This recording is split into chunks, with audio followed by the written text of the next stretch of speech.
Hello friends, ഇന്നത്തെ എപ്പിസോഡിൽ നെല്ലിശ്ശേരിയിലേക്ക് മടങ്ങിയെത്തിയ അച്ഛനമ്മമാരെ കണ്ട് പൊട്ടിക്കരയുന്നു. കമലെടുത്തിയുടെ നെഞ്ചിലേക്ക് ചേർന്ന്, എത്രയും ഞാൻ പ്രാർത്ഥിച്ചിട്ട് എനിക്ക് എന്റെ കുഞ്ഞിനെ കൈവിട്ടു പോയല്ലോ അമ്മേ. ദേവിക്ക് മുന്നിൽ ഞാൻ പ്രാർത്ഥിച്ചതായിരുന്നു കുഞ്ഞിനെ എനിക്ക് തിരികെ കിട്ടിയിരുന്നെങ്കിൽ ദേവിക്ക് മുന്നിൽ ഞാൻ എന്റെ കുഞ്ഞിനെ സമർപ്പിക്കുമെന്ന്. എന്നിട്ടും ദേവി എന്നെ കൈവിട്ടല്ലോ അമ്മേ എന്ന് പറഞ്ഞ് പൊട്ടിക്കരയുന്നു. ആ കാഴ്ച കണ്ട് സഹിക്കാനാകാതെ ദയാനന്ദ മാഷും വിഷമിക്കുന്നത് കണ്ട് സേതുമാധവൻ ദയാനന്ദ മാഷിനെ വിളിച്ചുകൊണ്ട് പോന്നു. ഈ സമയം അർച്ചന പൊട്ടിക്കരയുന്ന കാഴ്ച കണ്ട് ആസ്വദിക്കാനായി വാതിക്കലേക്ക് എത്തിയ അവന്തിക സന്തോഷത്തോടെ തിരികെ തന്റെ റൂമിലേക്ക് പോകുന്നു.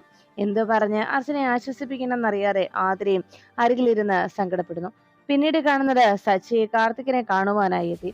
സച്ചി കാർത്തികിനോട് വിവരങ്ങളൊക്കെ അന്വേഷിച്ചു. ഏതെങ്കിലും രീതിയിൽ കാർത്തികിന് ഞങ്ങളെ സഹായിക്കാൻ കഴിയുമോ? അവിടെ ബോർഡിൽ ചെന്നപ്പോ അന്ന് ഉണ്ടായ സംഭവങ്ങൾ, അത് അർച്ചന കുഞ്ഞിനെ അത്രത്തോളം സ്നേഹിക്കുന്നത് കൊണ്ടാണ്. സ്വന്തം കുഞ്ഞിനെ പോലെ അർച്ചന അവളെ സ്നേഹിച്ചു തുടങ്ങിയത്. അതുകൊണ്ട് തന്നെ ആ കുഞ്ഞിനോടുള്ള അർച്ചനയുടെ ആത്മബന്ധം അത് പറഞ്ഞാൽ ആർക്കും മനസ്സിലാവില്ല. വേറെ പ്രശ്നങ്ങളൊന്നും അർച്ചന അവിടെ ഉണ്ടാക്കിയില്ല. കുഞ്ഞിനെ അർച്ചനയ്ക്ക് വേണമെന്ന് പറഞ്ഞ് അർച്ചന ബഹളം വെച്ചു, അത്ര മാത്രമേ ഉള്ളൂ. പക്ഷെ അവരെടുത്തിരിക്കുന്ന തീരുമാനം അത് എങ്ങനെയെങ്കിലും കാർത്തിക് ഇടപെട്ടാൽ ഒന്ന് മാറ്റിയെടുക്കാൻ കഴിയുമോ എന്ന് സച്ചിയെ ആശങ്കയോട് ചോദിക്കുമ്പോൾ കാർത്തിക് പറഞ്ഞു, സച്ചി, ഞാൻ വിവരങ്ങളൊക്കെ അന്വേഷിച്ചു. പക്ഷെ ഇപ്പോ എ സി പി സാഹിറ ആണ് ഇപ്പോ ഈ കേസ് അന്വേഷിക്കുന്നത്. പിന്നെ സാഹിറയുടെ മേൽനോട്ടത്തിലാണല്ലോ കുഞ്ഞിനെ അന്ന് ശിശുക്ഷേമ സമിതിക്ക് കൈമാറിയതും. അതുകൊണ്ട് തന്നെ ഇനി ഒരു പ്രശ്നം നിലനിൽക്കുന്നെന്ന് പറഞ്ഞാൽ ഇപ്പോ ആ വിദേശത്തു നിന്ന് വന്ന ആ ദമ്പതികൾ കുഞ്ഞിനെ ഏറ്റെടുക്കാൻ പോകുന്നു എന്നാണ് ആവശ്യപ്പെട്ടിരിക്കുന്നത്. നിങ്ങൾ നിയമപരമായി അന്ന് കുഞ്ഞിനെ ഏറ്റെടുക്കുന്നതിന് വേണ്ടിയുള്ള നടപടികൾ സ്വീകരിച്ചിരുന്നെങ്കിൽ ചിലപ്പോൾ ഇത്രയേറെ പ്രശ്നം ഉണ്ടാകുമായിരുന്നില്ല. പക്ഷേ ഇപ്പോഴത്തെ സാഹചര്യത്തിൽ ഞാൻ സസ്പെൻഷനിൽ കൂടി ആയതുകൊണ്ട് എനിക്ക് ഇക്കാര്യത്തിൽ കൈ കടത്തുന്നതിന് ചില പരിമിതികളുണ്ട്. മാത്രമല്ല, ഞാൻ ഇതിൽ കൂടുതൽ ഇൻവോൾവ് ആകുന്നു എന്നറിഞ്ഞാൽ ചിലപ്പോൾ സാഹിറ ആ പക കൂടി നിങ്ങൾക്കെതിരെ പ്രയോഗിച്ചേക്കും. അതുകൊണ്ട് തന്നെ സാഹിറയെ ഈ കേസിൽ കൂടുതൽ ഉൾപ്പെടുത്താതിരിക്കുന്നത് തന്നെയാണ് നല്ലത്. അപ്പോഴേക്കും ശശി ചോദിച്ചു, അല്ല, കാർത്തികിന് പോലീസ് ബന്ധങ്ങളുണ്ടല്ലോ, അങ്ങനെ ഏതെങ്കിലും പോലീസ് ബന്ധങ്ങൾ വഴി ഈ ഒരു പ്രശ്നത്തിന് പരിഹാരം കണ്ടെത്താൻ കഴിയുമോ എന്ന് ചോദിച്ചപ്പോ കാർത്തി പറഞ്ഞു, ശശി, ഞാൻ എന്തായാലും ഒന്ന് ശ്രമിച്ചു നോക്കട്ടെ. പക്ഷേ ഒരു ഉറപ്പും എനിക്കിപ്പോൾ പറയാനാവില്ല. അങ്ങനെ ഒരു പ്രതീക്ഷയും മനസ്സിൽ കൊണ്ടു നടക്കണ്ട. എന്നാലാകുന്ന രീതിയിൽ നിങ്ങളെ സഹായിക്കാൻ പറ്റുമോ എന്ന് ഞാനൊന്ന് ശ്രമിച്ചു നോക്കാം. അത്ര മാത്രമേ ഇപ്പോൾ എനിക്ക് പറയാൻ കഴിയൂ. പക്ഷെ അതിൽ ഒത്തിരി പ്രതീക്ഷയൊന്നും വെക്കേണ്ട ആവശ്യമില്ല എന്നും ഞാൻ കൃത്യമായി തന്നെ ഓർമ്മപ്പെടുത്തുകയാണ്. എന്തായാലും ഒന്ന് ഞാൻ ശ്രമിച്ചു നോക്കാം. അർച്ചനയുടെ വിഷമവും അർച്ചനയുടെ സ്നേഹവും കുഞ്ഞിനോടുള്ള ആത്മബന്ധം എത്രത്തോളമാണെന്ന് ഇപ്പോ ആ ബോർഡിന് മനസ്സിലായിട്ടുണ്ട്. പക്ഷെ അവർ എടുത്തിരിക്കുന്ന തീരുമാനം ആ വിദേശികൾക്ക് കുഞ്ഞിനെ കൈമാറാം എന്നുള്ളതാണ്. അങ്ങനെ ഒരു തീരുമാനം എടുത്തത് കൊണ്ടാണ് ഇപ്പോ നിങ്ങൾക്ക് കുഞ്ഞിനെ ഏറ്റെടുക്കുന്നതിൽ പ്രശ്നം നേരിട്ടിരിക്കുന്നത്. അതുകൊണ്ട് തൽക്കാലം ഈ ഒരു അവസ്ഥയിൽ കുഞ്ഞിനെ അവർക്ക് കൈമാറുമെന്നുള്ള തീരുമാനത്തിൽ അവർ ഉറച്ചു നിൽക്കുമ്പോൾ കൂടുതൽ പ്രശ്നങ്ങൾ നമ്മൾ ഉണ്ടാക്കിയാൽ അത് അർച്ചനയ്ക്ക് ദോഷമായി വന്നേക്കും. എന്തായാലും ഞാനൊന്ന് ശ്രമിച്ചു നോക്കാം. എന്നാലാകുന്ന വിധത്തിൽ എനിക്കറിയാവുന്ന പോലീസ് ഫോഴ്സിലുള്ള എൻ്റെ സുപ്പീരിയർ ആളുകളോട് ഞാനൊന്ന് സംസാരിച്ചു നോക്കാം. എന്തെങ്കിലും ഒരു വഴി തെളിഞ്ഞാൽ അത് തീർച്ചയായിട്ടും ഞാൻ നിങ്ങൾക്കായി പ്രയോജനപ്പെടുത്തും. എന്നാ ഞാൻ തന്നെ വിളിക്കാമെന്ന് പറഞ്ഞ് സച്ചിയോട് യാത്ര പറഞ്ഞ് കാർത്തിക് അവിടെ നിന്ന് പോകുന്നു. സച്ചിയെ സഹായിക്കാമെന്ന് കാർത്തിക് വാക്ക് നൽകിയതിന്റെ സമാധാനത്തിൽ, അങ്ങനെ ഒരു പ്രതീക്ഷയിൽ സച്ചി തന്റെ അർച്ചനയ്ക്ക് വേണ്ടി ഇതെങ്കിലും തനിക്ക് ചെയ്യണമെന്ന് കാർത്തികിനോട് അറിയിച്ചു. കുഞ്ഞുങ്ങൾക്ക് ഒരിക്കലും തനിക്ക് കുഞ്ഞുണ്ടാവില്ല എന്നും ഒരു കുഞ്ഞിന് ജന്മം നൽകാനാവില്ല എന്നും അറിഞ്ഞ നിമിഷം മുതൽ അർച്ചന വല്ലാത്ത വേദനയിലായിരുന്നു. അർച്ചന ഒരു ഡിപ്രഷനിലേക്ക് ഇപ്പൊ പോകുമോ എന്ന് പോലും എന്റെ മനസ്സ് ആശങ്കപ്പെടുന്നുണ്ട്. കാരണം എല്ലാ രീതിയിലും തകർന്നിരുന്ന മനസ്സിന് ഒരാശ്വാസമായിട്ടാണ് കുഞ്ഞ് ഞങ്ങൾക്കരികിലേക്ക് വന്നത്. അർച്ചന അവളെ സ്വന്തം കുഞ്ഞായി തന്നെ സ്വീകരിക്കുകയും അതിനെ സ്നേഹിക്കുകയും ചെയ്തു തുടങ്ങിയതാണ്. ഞാനും അങ്ങനെ തന്നെയാണ് സ്നേഹിച്ചത്. അർച്ചനയുടെ സന്തോഷം അതിലപ്പുറമൊന്നും ഞാൻ ആഗ്രഹിക്കുന്നില്ല. സത്യത്തിൽ ഞങ്ങളുടെ ഡ്രൈവറുടെ കുഞ്ഞാണ് എന്നല്ല എന്ന രീതിയിലായിരുന്നില്ല കുഞ്ഞിനെ ഞങ്ങൾ സ്നേഹിച്ചതും അവൾക്ക് വേണ്ടി ഓരോന്നും ചെയ്തതും. അതുകൊണ്ട് തന്നെ ആ കുഞ്ഞ് അർച്ചന പ്രസവിച്ച കുഞ്ഞല്ല എന്ന സത്യം നിലനിൽക്കുമ്പോഴും ആ കുഞ്ഞ് ഞങ്ങളുടെ കുഞ്ഞാണെന്ന് തന്നെ ചിന്തയിലാണ് ഞങ്ങൾ അവളെ വളർത്തിയതും. എല്ലാവർക്കും സ്വന്തം ചോരയിൽ ഒരു കുഞ്ഞ് എന്നാണല്ലോ എല്ലാവരുടെയും ആഗ്രഹം. എന്നാൽ അവൾ ഞങ്ങൾക്ക് പ്രിയപ്പെട്ടവൾ തന്നെയായിരുന്നു. ആ കുഞ്ഞിനെ നഷ്ടപ്പെടുത്താൻ അർച്ചനയ്ക്ക് കഴിയുന്നില്ല. ആ കുഞ്ഞിനെ നഷ്ടമായി കഴിഞ്ഞാൽ ചിലപ്പോൾ അവളെ എനിക്ക് എന്നേക്കുമായി നഷ്ടമായേക്കുമെന്ന് സച്ചി വിഷമത്തോടെ കാർത്തികിനോട് പറഞ്ഞു. അത് കേട്ടതും കാർത്തി പറഞ്ഞു, എന്തായാലും സച്ചി സമാധാനപ്പെട്, ഞാനൊന്ന് ശ്രമിച്ചു നോക്കട്ടെ എന്ന് പറഞ്ഞ് അവരവിടെ നിന്ന് യാത്ര പറഞ്ഞു തിരിയുന്നു. പിന്നീട് കാണുന്നത് അർച്ചന പൂജാമുറിക്ക് മുന്നിൽ വന്ന് ഭഗവാനോട് തന്റെ പരാതികൾ അറിയിച്ചു. ഇത്രയൊക്കെ ഞാൻ കരഞ്ഞു പ്രാർത്ഥിച്ചിട്ടും എന്തിനാ കണ്ണാ നീ എന്റെ അരികിൽ നിന്ന് എന്റെ മോളെ കൊണ്ടുപോയതെന്ന് ചോദിച്ച് സങ്കടത്തോടെ കരഞ്ഞുകൊണ്ട് അർച്ചന പ്രാർത്ഥിച്ചുകൊണ്ട് നിൽക്കുമ്പോ പെട്ടെന്ന് മുകളിലത്തെ നിലയിൽ നിന്ന് കുഞ്ഞ് കരയുന്ന ശബ്ദം അർച്ചന കേട്ടു. അല്പം നേരത്തേക്ക് അത് തന്റെ തോന്നലായിരുന്നോ എന്ന് ശ്രദ്ധിച്ചു നോക്കുമ്പോ കുഞ്ഞ് കരയുന്ന ശബ്ദം കേട്ട് അർച്ചന വേഗം സ്റ്റെയർ കയറി മുകളിലേക്ക് എത്തി. അവിടേക്ക് എത്തുമ്പോൾ അവിടുത്തെ ഹാളിൽ തന്നെ മൊബൈലില് കുഞ്ഞ് കരയുന്ന ആ ഒരു വീഡിയോ പ്ലേ ചെയ്തുകൊണ്ടിരിക്കുന്ന പുഞ്ചിരിച്ചിരിക്കുന്ന അവന്തികയെ അർച്ചന കണ്ടു. അവന്തികയുടെ പരിഹാസം കണ്ട് അർച്ചന ആകെ വേദനയോടെ നിൽക്കുമ്പോൾ അവന്തിക അർച്ചനയുടെ അരികിലേക്ക് ചെന്നിട്ട് പറഞ്ഞു, ഞാനേ നിന്നെ ഒന്ന് പരീക്ഷിച്ചു നോക്കിയതാ, ഇനി നിനക്ക് കുഞ്ഞിനെ നഷ്ടപ്പെട്ടതിന്റെ വേദനയിൽ നിനക്ക് എന്തെങ്കിലും പ്രശ്നം സംഭവിച്ചോ എന്നറിയാനായിട്ട്. ഇനി അഥവാ നിനക്ക് വല്ലാത്ത സങ്കടമാണെങ്കിലേ ദാ ഇതെടുത്തോ നീ എന്ന് പറഞ്ഞ് ഒരു പാവയെ അർച്ചനയ്ക്ക് നേരെ നീട്ടി. ദാ ഈ കുഞ്ഞിനെ നീ നിന്റെ കുഞ്ഞായി വളർത്തിക്കോ, ഈ കുഞ്ഞിന് പാട്ടുപാടി ഉറക്കുകയും ഉമ്മ കൊടുക്കുകയും താലോലിക്കുകയും ഒക്കെ ചെയ്തോ എന്ന് പറഞ്ഞ് പാവയെ അർച്ചനയ്ക്ക് നേരെ നീട്ടി. ഇത് നിന്റെ കയ്യിൽ നിന്ന് ആരും തട്ടിപ്പറിച്ചുകൊണ്ട് പോവില്ല. ഇനി ആ ഡ്രൈവറുടെ കുഞ്ഞിനെ നിനക്ക് സ്വന്തമാക്കാമെന്ന് നീ ഒരിക്കലും കരുതണ്ട. അതൊരു കാലത്തും നിന്റെ അരികിലേക്ക് വരാനും പോകുന്നില്ല. അതുകൊണ്ട് ആ കുഞ്ഞ് ഇപ്പോ ഇതിനോടകം വിദേശത്തേക്ക് പറന്നിട്ടുണ്ടാവും എന്ന് അവന്തിക അർച്ചനയോട് പറഞ്ഞ് അർച്ചനയുടെ കൈകൾക്കുള്ളിലേക്ക് ആ പാവയെ ബലമായി വെച്ചു കൊടുക്കുന്നു. അർച്ചന ആ പാവയെ കയ്യിലേക്ക് കിട്ടിയതും അവന്തികയുടെ പരിഹാസം കൂടി കേട്ടപ്പോ കലിയോടെ അർച്ചന അത് താഴേക്ക് വലിച്ചെറിഞ്ഞു. ഇത് കണ്ട അവന്തിക പറഞ്ഞു, ഓ അത് ശരി, അപ്പോ അങ്ങനെയായോ എന്ന് ചോദിച്ചപ്പോ അർച്ചന പറഞ്ഞു, അതെ, ആ കുഞ്ഞ് എന്റെ സ്വന്തം കുഞ്ഞാ. ഡ്രൈവറുടെ മകളാണെങ്കിലും അവളെ ഞാൻ എന്റെ സ്വന്തം കുഞ്ഞായി തന്നെയാണ് വളർത്തിയത് എന്ന് പറഞ്ഞപ്പോ അവന്തിക പറഞ്ഞു, ശരി, നിന്റെ അമ്മവേഷമൊക്കെ ഇതോടെ തീർന്നു. ഇനി നീ ഈ പാവയെ വേണം നീ കൊഞ്ചിച്ചു, അതിനല്ലേ ഞാൻ തന്നതെന്ന് അവന്തിക ചോദിക്കുമ്പോ അർച്ചന പറഞ്ഞു, അതെ, നിങ്ങൾക്കും ഇതുപോലെയുള്ള ഒരു അവസ്ഥ ഉണ്ടാകും. നിങ്ങളുടെ ഉള്ളിന്റെ ഉള്ളിൽ നിങ്ങളും എന്നെങ്കിലും ഒരമ്മയാകാൻ ആഗ്രഹിച്ചിരുന്നെങ്കിൽ, ഒരമ്മയുണ്ടായിരുന്നെങ്കിൽ ഒരിക്കലും നിങ്ങൾക്ക് ഇങ്ങനെയൊക്കെ ചിന്തിക്കാനോ പ്രവർത്തിക്കാനോ കഴിയുമായിരുന്നില്ല. പക്ഷേ ഒരു കാര്യം നിങ്ങൾ മനസ്സിലോർത്തോ, എന്നെങ്കിലും ഇങ്ങനെ ഒരു അവസ്ഥയിലേക്ക് നിങ്ങളും എത്തും. അന്ന് നിങ്ങൾ ഇതുപോലെ സ്നേഹിക്കുന്നതിന് വേണ്ടി കരയും. അന്ന് ഇതേ അവസ്ഥയിൽ നിങ്ങളും എത്തിച്ചേരും. കാലം ആർക്കും വേണ്ടിയും ഒരിക്കലും വഴിമാറി പോകാറില്ല. കാലം എന്ന് പറയുന്നത് എല്ലാവരുടെയും നേരെ ഓരോരോ സമയത്ത് ഓരോ രീതിയിലായി വന്നെത്തുന്നതാണ്. അതുകൊണ്ട് തന്നെ നിങ്ങൾക്കും അങ്ങനെ ഒരു സമയം വരും, നിങ്ങൾ നോക്കിക്കോ എന്ന് പറയുമ്പോൾ അവന്തിക ചോദിച്ചു, അത് ശരി, നിനക്കിതൊക്കെ എവിടെ നിന്ന് പറയാൻ പറ്റുന്നു അർച്ചനെ? ഇതൊക്കെ എവിടെ നിന്നാണ് നീ പഠിച്ചത്? നീ സ്കൂളിൽ ആരെങ്കിലും പഠിപ്പിച്ചോ, അതോ നീ എവിടെയെങ്കിലും ഏതെങ്കിലും സിനിമയിൽ കേട്ട ഡയലോഗാണോ ഇത്? എന്തായാലും ഒരു കാര്യം നീ ഓർത്ത് വെച്ചോ അർച്ചനെ, നീ പറഞ്ഞതുപോലെയുള്ള ഒരവസ്ഥ ഈ അവന്തികയ്ക്ക് ഒരു കാലത്തും ഉണ്ടാകാൻ പോകുന്നില്ല. ഞാൻ ആരുടെയും മുന്നിൽ സ്നേഹത്തിന് വേണ്ടി കരയാനോ കെഞ്ചാനോ പോകുന്നില്ല. നോക്കിയിരുന്നു, ഇതൊക്കെ നിന്റെ വെറും വ്യാമോഹങ്ങളായിരിക്കും. ഒരു കാലത്തും നീ ആഗ്രഹിച്ചതുപോലെ ആ കുഞ്ഞിനെ നിന്റെ കയ്യിൽ എത്തിക്കുകയുമില്ല, ഓർത്തു വെച്ചോ എന്ന് പറഞ്ഞപ്പോ അർച്ചന പറഞ്ഞു, അതെ, ആ കുഞ്ഞിനെ എനിക്ക് വളർത്താൻ യോഗമുണ്ടെങ്കിൽ ആ കുഞ്ഞ് എന്റെ കയ്യിൽ തന്നെ വരും.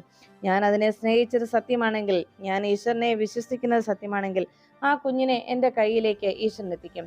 ആ കുഞ്ഞിനെ വളർത്താൻ എനിക്ക് യോഗമുണ്ടെങ്കിൽ, ഇനി അഥവാ കുഞ്ഞിനെ എനിക്ക് കിട്ടിയില്ല എങ്കിൽ, അങ്ങനെ ഒരു യോഗം എനിക്കില്ല എന്ന് കരുതി ഞാൻ സമാധാനിച്ചോളാം എന്ന് അർച്ചന പറയുമ്പോൾ അവന്തിക പറഞ്ഞു, എന്നാ നീ ആ യോഗമില്ലെന്ന് കരുതി അങ്ങ് ജീവിക്കുന്നതാ നല്ലത് എന്ന് പറഞ്ഞ് അവന്തിക താഴേക്ക് പോകുന്നു.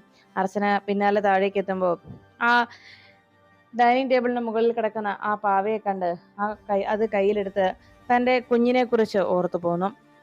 അന്ന് മാളു തന്റെ കയ്യിൽ വന്നു ചേർന്ന നിമിഷങ്ങളെക്കുറിച്ചും കുഞ്ഞിനെ താലോലിച്ചതും കുഞ്ഞിന്റെ കാര്യങ്ങളെല്ലാം നോക്കി നടന്നതുമായിട്ടുള്ള നിമിഷങ്ങൾ ചിന്തിച്ച് അർച്ചന വീണ്ടും ഭഗവാന്റെ മുന്നിൽ കണ്ണീരോടെ വന്ന് പ്രാർത്ഥിച്ചു.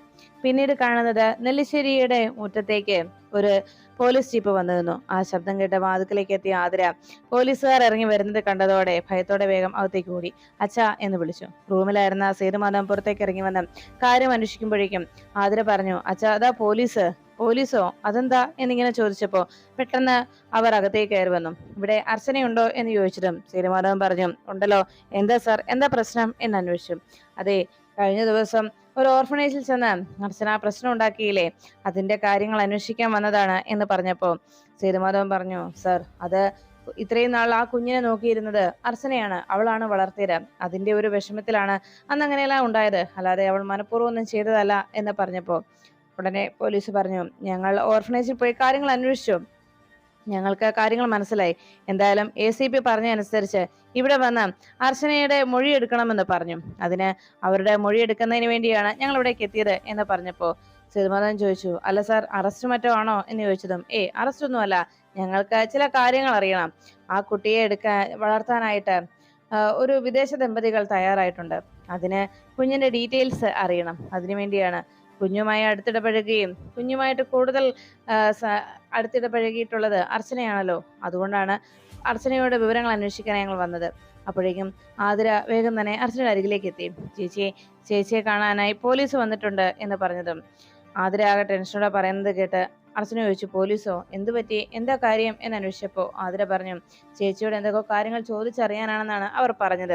കുഞ്ഞിന്റെ കാര്യങ്ങൾ ചോദിക്കാൻ വേണ്ടി എത്തിയതാണെന്ന് പറഞ്ഞത് എന്ന് പറയുമ്പോൾ ഉടനെ ആതിര ആശങ്കയോട് പറയുമ്പോൾ അർച്ചന പറഞ്ഞു, നീ എന്തിനാ പേടിക്കുന്നത്? അവർക്ക് എന്താ അറിയേണ്ടതെന്ന് വെച്ചാൽ ഞാൻ പറഞ്ഞു കൊടുക്കാം എന്ന് പറയുമ്പോൾ വാതിക്കലേക്ക് എത്തി അവന്തിക പറഞ്ഞു, ചെല്ല്, നീ കാരണം ഈ വീട്ടിൽ എന്നും പോലീസ് കയറി ഇറങ്ങുകയല്ലേ എന്ന് അവന്തിക പരിഹസിച്ച് പറയുമ്പോൾ അർച്ചന പറഞ്ഞു, അല്ല അവര് വന്ന് എന്നെ സംസാരിക്കുന്നല്ലേ ഉള്ളൂ, അല്ലാതെ എന്നെ തൂക്കിക്കൊല്ലത്തൊന്നും ഇല്ലല്ലോ എന്ന് അർച്ചന ചോദിച്ചു. നീ വാ ആതിരേ എന്ന് പറഞ്ഞ് അർച്ചന ആതിരയും വിളിച്ചുകൊണ്ട് പുറത്തേക്ക് പോകുമ്പോൾ അവന്തിക ചിരിച്ചുകൊണ്ട് അവിടെ തന്നെ നിന്നും. നീ അങ്ങ് ചെല്ല്, എന്താ സംഭവിക്കുന്നതെന്ന് നമുക്ക് കാണാം എന്ന് പറഞ്ഞ് അവന്തിക അവിടെ നിൽക്കുമ്പോൾ അർച്ചന താഴെ ഹാളിലേക്ക് എത്തി. നിങ്ങളാണോ അർച്ചന എന്ന് പോലീസ് ചോദിച്ചതും അതേ എന്ന് അർച്ചന മറുപടി നൽകി. നിങ്ങൾ ഇന്നലെ ഓർഫനേജിൽ പോയി ചില പ്രശ്നങ്ങൾ ഉണ്ടാക്കിയില്ലേ, അതിനെക്കുറിച്ച് ചില കാര്യങ്ങൾ അറിയാനാണ് വന്നത്. ഇന്ന് ആ കുഞ്ഞിനെ കുറിച്ച് അറിയാവുന്നവർ ഒരാൾ മാത്രമേ ഉള്ളൂ, അത് നിങ്ങളാണല്ലോ. അതുകൊണ്ട് ആ വിദേശ ദമ്പതികൾ കുഞ്ഞിനെ ദത്തെടുക്കാൻ തീരുമാനിച്ചിരിക്കുന്നു. ആ നിലയ്ക്ക് അവർക്ക് ചില കാര്യങ്ങൾ അറിയണം, അതറിയാനാണ് വന്നത് എന്ന് പറഞ്ഞപ്പോൾ അർച്ചന ചോദിച്ചു, എന്താ അറിയേണ്ടത് സാർ, ചോദിച്ചോളൂ, എനിക്കറിയാവുന്നത് ഞാൻ പറയാം എന്ന് പറഞ്ഞതും അദ്ദേഹം പറഞ്ഞു, അതെ, ഇവിടെ വെച്ചല്ല, അങ്ങ് പോലീസ് സ്റ്റേഷനിൽ വരണം, അവിടെ കൊണ്ടുപോയാണ് നിങ്ങളെ മൊഴി എടുക്കേണ്ടത് എന്ന് പറഞ്ഞു. ഇത് കേട്ടതും സേതുമാധവൻ ചോദിച്ചു, അല്ല സാർ ഇവിടെ വെച്ച് സംസാരിച്ചൂടെ?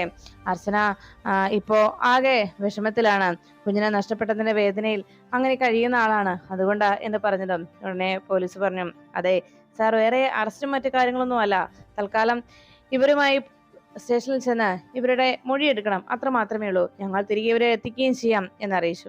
ഉടനെ അർച്ചന പറഞ്ഞു, അച്ഛാ കുഴപ്പമില്ല അച്ഛാ, ഞാൻ ഇവരോടൊപ്പം പോയിട്ട് വരാം, വാ സർ നമുക്ക് ഇറങ്ങാം എന്ന് പറഞ്ഞ് അർച്ചന പോകാൻ തുടങ്ങുമ്പോൾ, അതെ, അതിനു മുമ്പ് എനിക്ക് എൻ്റെ ഹസ്ബൻഡിനെ ഒന്ന് വിളിച്ച് വിവരം പറയണം എന്ന് അർച്ചന അറിയിച്ചു. അതിനെന്താ, നിങ്ങൾ വിളിച്ചോളൂ എന്ന് പോലീസ് മറുപടി നൽകിയതും അർച്ചന സേതുമാധവനോട് ഫോൺ ഒന്ന് തരാൻ ആവശ്യപ്പെടുന്നു. സേതുമാധവൻ ഫോൺ കൊടുത്തതും അർച്ചന സച്ചിയെ വിളിക്കുന്നു. സച്ചിയേട്ടാ, ഇവിടെ പോലീസ് വന്നിട്ടുണ്ട് എന്ന് അവരുടെ കൂടെ മൊഴി നൽകാനായി ചെല്ലണമെന്നാ പറഞ്ഞത് എന്നറിയിച്ചു. അത് കേട്ടതും സച്ചി പറഞ്ഞു, എന്നെയും വിളിച്ചിരുന്നു അർച്ചന, മൊഴിയെടുക്കാനാണെന്ന്, എന്നോടും വരാൻ പറഞ്ഞിട്ടുണ്ട് എന്ന് സച്ചി അറിയിച്ചു. എന്നാ ശരി സച്ചിയേട്ടാ, ഞാൻ പോയിട്ട് വരാം എന്ന് പറഞ്ഞ് അർച്ചന ഫോൺ വെച്ചതിന് ശേഷം സേതുമാധവന് തിരികെ നൽകി. എന്നാ ഇറങ്ങാം സർ എന്ന് പറഞ്ഞ് അർച്ചന പോകാൻ തുടങ്ങുമ്പോൾ, അച്ഛൻ പേടിക്കണ്ട, ഞാൻ പോയിട്ട് വരാമെന്ന് പറഞ്ഞ് അർച്ചന അവരെ സമാധാനപ്പെടുത്തി ഇറങ്ങുന്നു. ആതിരയെ നോക്കി മോള് പേടിക്കണ്ട എന്ന് ആതിരയോട് പറയുമ്പോൾ വല്ലാത്ത ടെൻഷനോടെ ആതിര അർച്ചനയെ നോക്കി. അങ്ങനെ പോലീസുകാർക്കൊപ്പം ജീപ്പിനരികിലേക്ക് അർച്ചന പോകുമ്പോൾ അപ്പുറത്ത് ഔട്ട് ഹൗസിനും വെളിയിൽ വന്ന് ആ കാഴ്ചയെല്ലാം കണ്ടു നിൽക്കുകയാണ് സ്നേഹ. അർച്ചന അവിടുന്ന് പോയി കഴിയുമ്പോൾ അവന്തിക്ക് അരികിലേക്ക് എത്തിയിട്ട് പറഞ്ഞു, ഇവള് കാരണം എന്തായാലും ഈ നെല്ലിശ്ശേരി തറവാടിന് നല്ല പേരായി, എന്നും കയറി ഇറങ്ങുകയാണല്ലോ പോലീസ് ഇവിടെ എന്ന് പറഞ്ഞ് എന്തായാലും അച്ഛൻ വേഗം ഒരു വക്കീലിനെ ഏർപ്പാട് ചെയ്ത് അവളെ ജാമ്യത്തിലെടുക്കാൻ ചെല്ല് എന്ന് പറഞ്ഞു. ഇത് കേട്ട ഉടനെ ആതിര പറഞ്ഞു, അതിന് ജാമ്യത്തിലെടുക്കേണ്ട ആവശ്യം എന്താ, ചേച്ചിയുടെ മൊഴി എടുക്കാനല്ലേ അവർ കൂട്ടിക്കൊണ്ടു പോയത്, അവരിവിടെ തിരിച്ചു കൊണ്ടുവന്ന് ആക്കുമെന്നും പറഞ്ഞല്ലോ എന്ന് സേതുമാധവനും അറിയിച്ചു. ഇത് കേട്ടതും അർച്ചന പറഞ്ഞു, വീട്ടിൽ നിന്ന് വിളിച്ചുകൊണ്ട് പോകുന്നതും കൂട്ടിക്കൊണ്ടു പോകുന്നതൊക്കെ സർവ്വസാധാരണ, അതിനുശേഷമാണല്ലോ അവര് കേസ് ഫയൽ ചെയ്യുന്ന മറ്റു കാര്യങ്ങളൊക്കെ നടത്തുന്നത്. അതുകൊണ്ട് ഇപ്പോ സ്റ്റേഷനിൽ നിന്ന് ജാമ്യത്തിലെടുത്തില്ല എങ്കിൽ ചിലപ്പോൾ നമ്മൾ കോടതിയിൽ ചെന്ന് കഴിഞ്ഞ തവണത്തെ പോലെ ജാമ്യം എടുക്കേണ്ടി വരും എന്ന് സേതുമാധവനോട് അവന്തിക അറിയിച്ചു.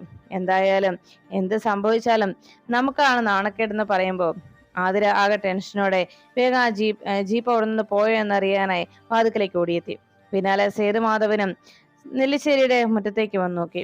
അപ്പോഴേക്കും ജീപ്പിനുള്ളിൽ പോലീസുകാർ കയറി അവിടെ നിന്ന് അവർ പുറപ്പെട്ടു പോകുന്ന കാഴ്ച കണ്ടു.